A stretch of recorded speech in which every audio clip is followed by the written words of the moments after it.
Ito'y para sa mga Pilipinong marunong magmahal, marunong tumawa, at marunong magpasalamat. Imong Vlogs.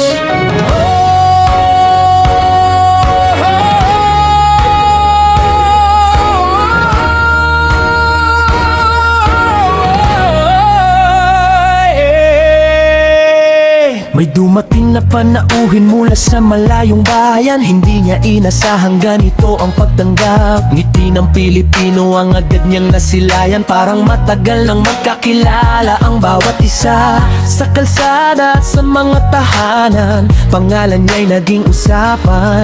Hindi dahil sa yaman o kapangyarihan, kundi dahil may saya siyang naipamahagi sa karamihan. Ito ang puso ng Pinoy, bukas para sa lahat. Kapag may dumating na bisita, pagmamahal ang katapat.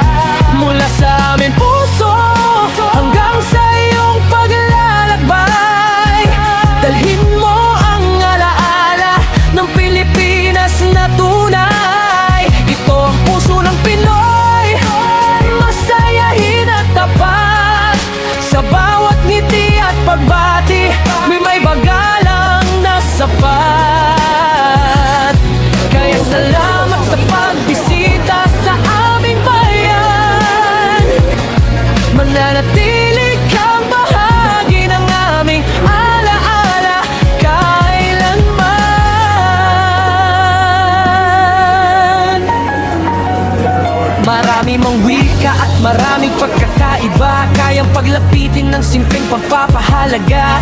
Isang larawan, isang ngiti, isang pagbati lang, nagiging tulay para magkaunawawan. Kahit ako'y isa lamang sa napakarami, natuwa rin sa kwentong iyong naibahagi. Patunay na minsan ang simpleng inspirasyon ay nagbibigay lakas sa bawat panahon.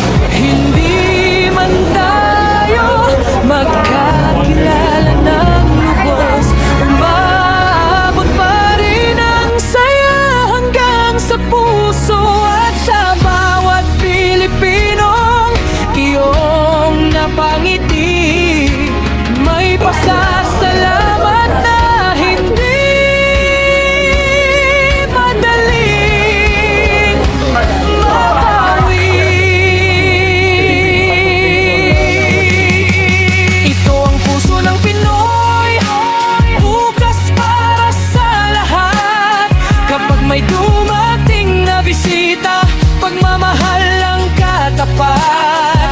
Mula sa aming puso hanggang sa iyong paglalakbay, dalhin mo ang alaala ng Pilipinas na tunay. Ito ang puso ng Pinoy, masayahin at tapat.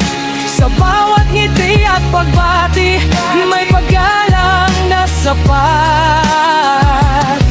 Kaya salamat sa pagbisita sa aming bayan. Mananatili kang bahagi ng aming alaala kailanman. Ang tunay na yaman ng Pilipinas ay hindi lamang ang mga tanawin, kundi ang pusong marunong magmahal at tumanggap.